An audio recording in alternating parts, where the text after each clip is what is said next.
Viewers, আসসালামু আলাইকুম। চাপাই কার হাউসের পক্ষ থেকে সকলকে জানাই আন্তরিক শুভেচ্ছা ও অভিনন্দন। আজকে আপনাদের মাঝে নিয়ে আসলাম একটি জি করলা, যেটা মডেল ইয়ার 2002, রেজিস্ট্রেশন 2007। গাড়িটি একদম ফ্রেশ কন্ডিশনে পেয়ে যাচ্ছেন। গাড়িটির 4টা টায়ার একদম ব্র্যান্ড নিউ। গাড়িটিতে কোনো বড় ধরনের অ্যাক্সিডেন্ট হিস্ট্রি নেই। গাড়িটির সামনে পিছনে গ্লাস একদম অরিজিনাল অবস্থায় আছে।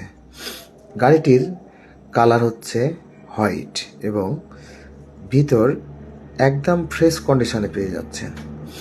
গাড়িটির ইঞ্জিন, গিয়ার, এসি, সাসপেনশন একদম ক্লিয়ার আছে। গাড়িটি একদম সাজানো গোছানো আছে এবং গাড়িটির পেপারস সম্পূর্ণ আপডেট। চাইলে আপনারা যে কোনো সময় মালিকানা পরিবর্তন করে নিতে পারেন। আজই যোগাযোগ করুন। আমাদের ঠিকানা চাপাই কার হাউস, নতুন স্টেডিয়ামের সামনে, সোনা মসজিদ রোড, চাপাই নবাবগঞ্জ।